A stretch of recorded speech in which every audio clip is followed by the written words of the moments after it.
Before there was a name, there was a beginning.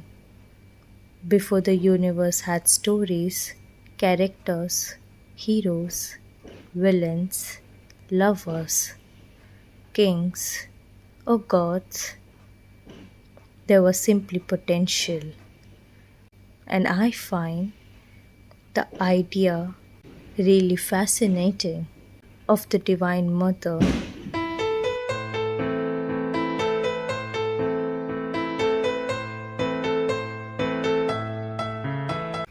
because the womb is one of the most ancient symbols of that potential. It is darkness, but not empty darkness.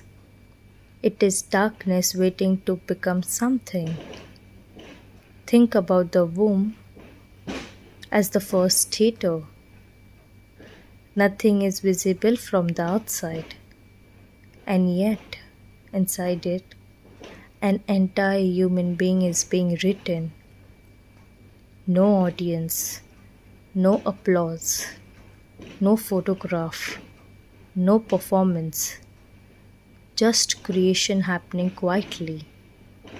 And perhaps that is why the feminine has been associated with the cosmic source in so many philosophical traditions, not merely as women, but as the principle from which life emerges. The Divine Mother is not simply a mother in the human sense. She can be understood symbolically as the cosmic womb, the space from which existence becomes possible. And then comes one of the most fascinating ideas in Hindu philosophy, Om. You know the right way of chanting Om? I'll guide you.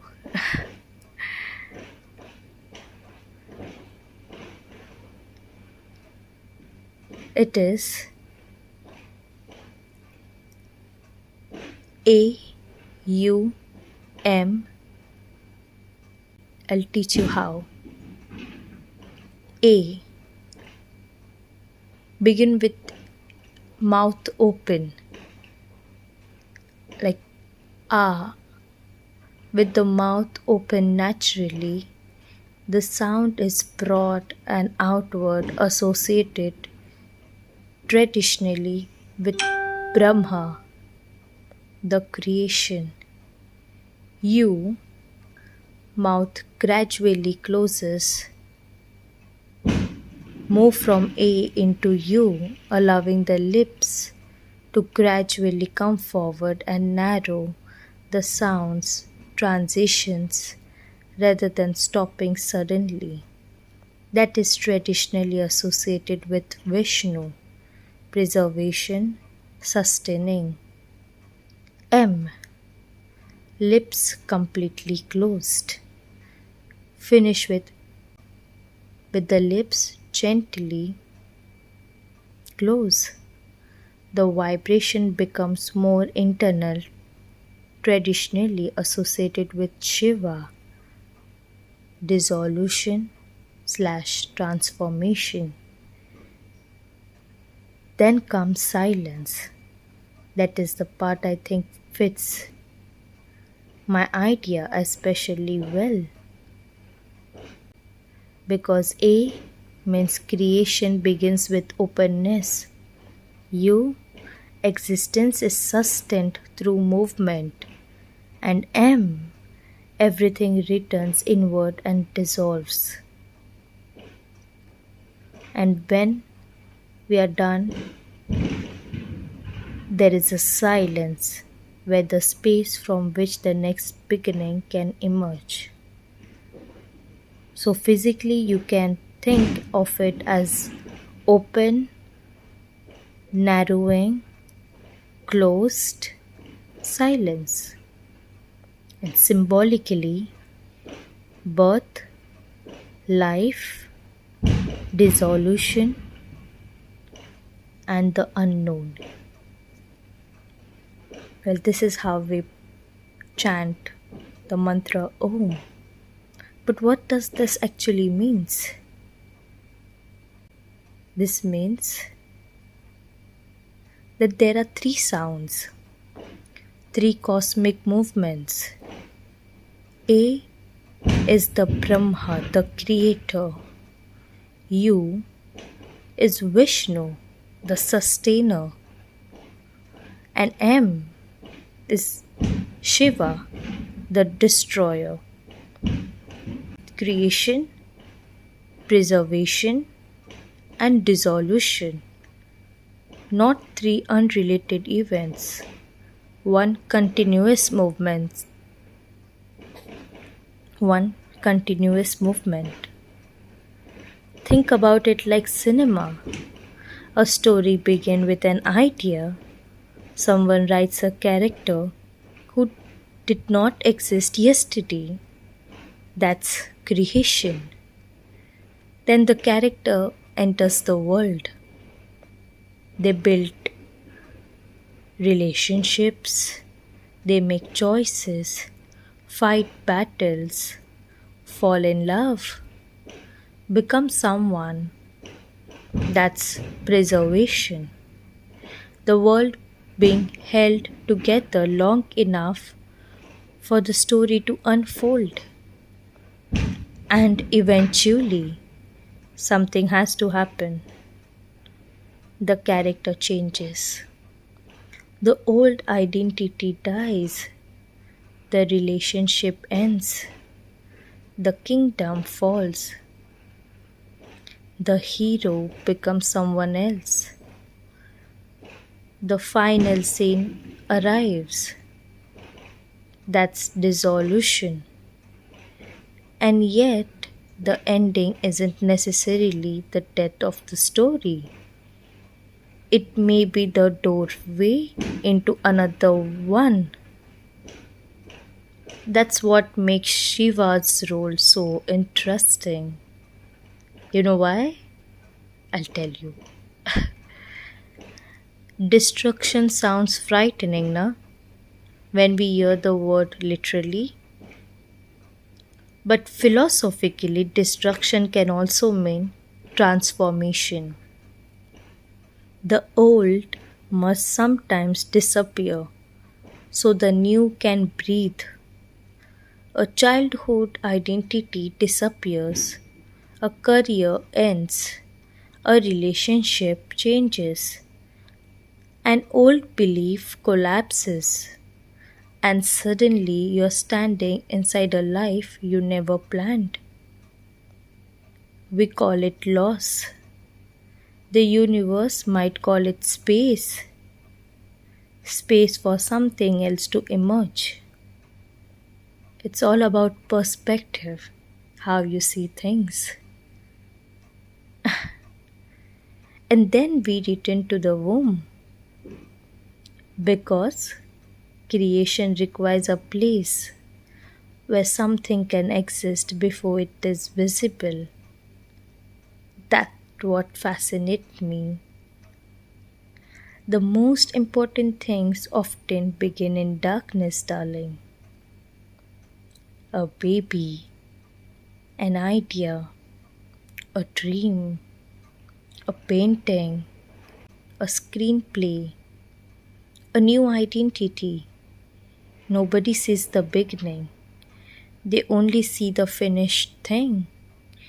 They see the actress on the screen. They don't see the imagination that existed before the character. They see the painting. They don't see the black canvas. They see the villain, but they don't know what made a villain a villain. They might see a hero, but is he really the hero? That is the question. They hear the song. They don't hear the silence where it began. They see a child who has some mental issues. But what caused him that? Nobody knows. Creation always has a secret life before it becomes visible. They might see a prostitute, but they forget that she is still carrying some innocence in her heart, and she is innocent, pure innocent. They might forget that. And perhaps that's why I think the Divine Mother can be understood not only as a religious image but as an artistic idea. She is the unseen before the seen, the canvas before the painting, the silence before the music, the darkness before the light, the possibility before the identity, the womb before the world. And then it's AUM becomes almost like the rhythm of that world. A, I create. U, I continue. M, I release. And after M comes silence. That silence matters. The universe doesn't end when the sound stops. The silence is where the next creation is waiting. And isn't that exactly how human life works? We create ourselves, then we spend years protecting the person we've created.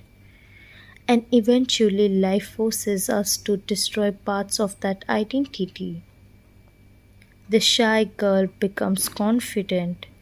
The confident woman becomes vulnerable. The ambitious person learns to rest. The heartbroken person learns to live again. The artist destroys yesterday's masterpiece because tomorrow's idea is asking to exist.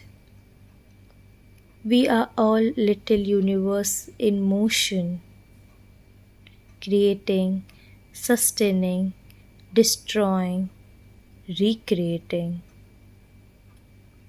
Maybe the Divine Mother isn't asking us to remain the same. Maybe the womb itself teaches the opposite. Nothing inside it stays exactly as it was. Everything grows. Everything transforms. Everything eventually leaves. And that is not a failure of creation, Baba. That is creation fulfilling itself. So when something in your life ends, hey, you don't have to be upset. It's not the ending of your life, it's not the ending of the story, it's a new beginning. Understand that. You don't always have to ask, why was this taken from me? Sometimes another question is more interesting, which is, what is this ending making room for? That's where the AUM, the OM, becomes more than a sound. Where Brahma creates, Vishnu sustains, Shiva transforms through destruction, and the Divine Mother, she is the symbolic womb in which the possibility of all three can exist. The beginning, the middle, and the ending are not separate stories. They are one story, ours. And maybe the most beautiful part is that every ending returns us to the beginning, back into the unknown, back into the possibility, back into the womb of what we haven't become yet. Creation, continuation, dissolution, silence, And then another universe begins. Anything new to come, I repeat again. Anything new to come, old has to go. A new life needs new space. A new idea needs an empty page. A new identity needs room to breathe. A new chapter cannot begin if you keep rereading the last one. And maybe that's the part we resist. We want the new without losing the familiar. We want transformative without discomfort. We want the next door to open while keeping our hand on the previous one. Life doesn't always work that way. Sometimes something has to end before something else can become possible. Maybe it can be an old belief, an old habit, an old dream, an old version of you. It doesn't mean you have to hate what you are living. You can be grateful for it, you can remember it, you can even miss it, and still let it go. That's not betrayal, that's darling evolution. Think of art. Think like the way I think, huh? Life will be much easier, plus complicated. When I look at the canvas and realize something isn't working, I paint over it. The previous image disappears. Someone looking only at the finished painting might never know what was underneath. But the hidden version wasn't wasted. It became part of the final masterpiece. That's how I think life works. The person you were doesn't disappear completely. She becomes or he becomes the foundation of the person you are becoming. And maybe that's why endings hurt so much, isn't it? Huh? And someday, suddenly, some big problem comes in our life, which shooks us. We don't understand. We don't understand anything. Our heart breaks. We feel everything is over. Everything is ended. Or maybe you feel I'm done. Well, that's the first time you were dead. That's your first death. You don't understand what, how, like everything is gone. Or that's an end of your story. Maybe you think that it's done. I'm done. I'll tell you one thing. That is the first time you were dead. Your death has come. And I feel Shiva got in that in you. Maybe we might be trusting wrong people. Maybe we don't see what God is saying. So God shows us the mirror. And how? And how? By taking everything from us. Everything what mattered. Everything what mattered. It's gone. कहते हैं ना पैरों के नीचे से ज़मीन खिसकना. Because you die when some big problem comes in our life. We die. And then when we come out of it, there are two possibilities. Some people come by becoming wise, and some people come by choosing a wrong path. It's on person to person. But mostly you should become wise. Being wise and understanding what happened was good because that gave me the mirror. Now I have a perspective which is clear. That is going to be our new chapter, the new version of ourselves. And that is our rebirth. We come out of our mother wombs one. But you know what's the fascinating thing? We keep dying, our rebirth keeps happening. We keep dying, our rebirth keeps happening. Continuous rebirth. The moment you come out from some loss, which is given by Shiva. I have given you the loss, yes, I believe. But that loss is going to be something when after few years you see, okay, because of that what happened, I've become this. Sometimes you are necessarily to be dead to live again. And when you live again, you live with new knowledge, new mind, new perspective. Yes, the body, the face, everything is same, even the name. But what changes is our perspective of life.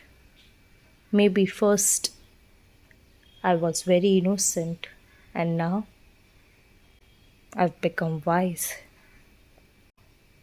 I had my death when I was 20 years old. Now I'm 24. I love my new birth. Amen. Anything new has to have somewhere to go, baby. And sometimes the space is created by the letting the old leave. So that when you get diamonds, you don't search for stones. Huh? That's my time.